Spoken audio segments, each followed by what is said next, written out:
नमस्ते दोस्तों।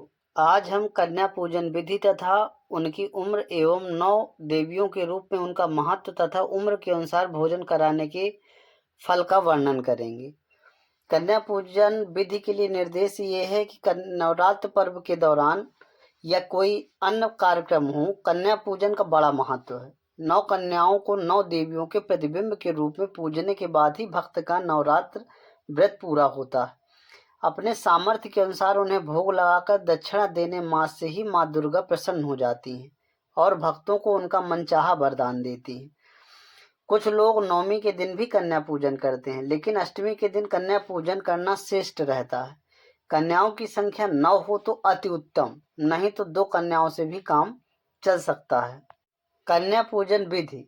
सबसे पहले कन्याओं के दूध से पैर पूजने चाहिए। पैरों पर अक्षत, फूल और कुमकुम लगाना चाहिए। इसके बाद भगवती का ध्यान करते हुए सबको भोग अर्पित करना चाहिए, अर्थात सबको खाने के लिए प्रसाद देना चाहिए। अधिकतर लोग इस दिन प्रसाद के रूप में हलवा पूरी देते हैं। जब सब कन्याएं खा लें तो उन्हें दक्षिणा के रूप में कुछ उपहार अवश्य देना चाहिए। सभी के पैर छूकर आशीर्वाद लें। इसके बाद उन्हें ससम्मान विदा करना चाहिए। कितनी होनी चाहिए कन्याओं की उम्र? तो इस विषय में ऐसा माना जाता है कि 2 से 10 वर्ष की कन्या देवी के शक्ति स्वरूप की प्रतीक होती है। कन्याओं की आयु 2 वर्ष से ऊपर तथा 10 वर्ष से अधिक नहीं होनी चाहिए। 2 वर्ष की कन्या कुमारी, 3 वर्ष की कन्या त्रिमूर्ति, 4 वर्ष की कन्या कल्याणी, 5 वर्ष की कन्या रोहिणी, 6 वर्ष की कन्या कालिका, 7 वर्ष की कन्या चंडिका, 8 वर्ष की कन्या सांभवी, 9 वर्ष की कन्या दुर्गा तथा 10 वर्ष की कन्या सुभद्रा मानी जाती है।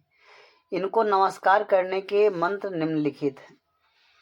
कौमाटरे नमः, त्रिमूर्ते नमः, कल्याणे नमः, रोहिणे नमः, कालिकाय नमः, चंडिकाय नमः, संभव्ये नमः, दुर्गाय नमः, सुभद्राय नमः। इन 9 देवियों के रूप में इनका महत्व क्या है?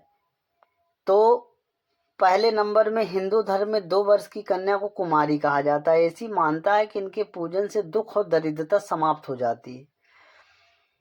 दूसरे नंबर पे 3 वर्ष की कन्या त्रिमूर्ति मानी जाती है। त्रिमूर्ति के पूजन से धन धान्य का आगमन और संपूर्ण परिवार का कल्याण होता है।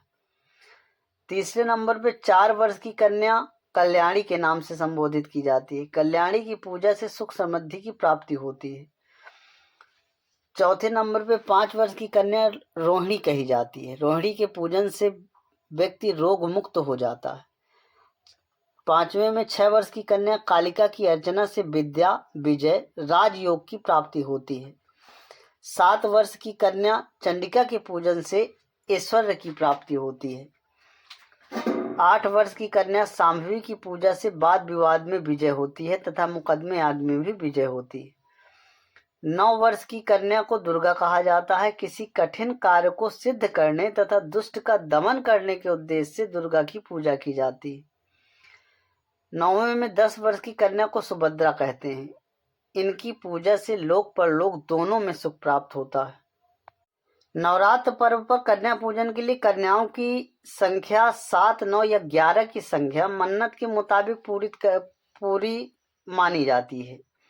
सीधी सी बात है, जब तक समाज कन्या को संसार में आने ही नहीं देगा तो पूजन करने के लिए वे कहाँ से मिलेंगे। जिस भारतवर्ष में कन्या को देवी के रूप में पूजा जाता है, वहाँ सर्वाधिक अपराध कन्याओं के प्रति ही हो रहे हैं। यूँ तो जिस समाज में कन्याओं का संरक्षण, समुचित सम्मान और पुत्रों के बराबर स्थान नहीं हो, उन्हें कन्या पूजन का कोई नैतिक अधिकार ही नहीं है। लेकिन यह हमारी पुरानी परंपरा है जिसे हम निभा रहे हैं और कुछ लोग शायद ढो रहे हैं।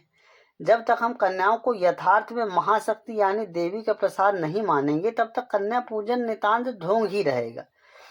सच तो यह है कि शास्त्रों में कन्या पूजन का विधान समाज में उसकी महत्ता को स्थापित करने के लिए ही बनाया गया है। जय माँ दुर्गा। अगर प्रसंग पसंद आए तो प्लीज़ लाइक एवं सब्सक्राइब जरूर करें। मिलते हैं एक नए प्रसंग के साथ। धन्यवाद।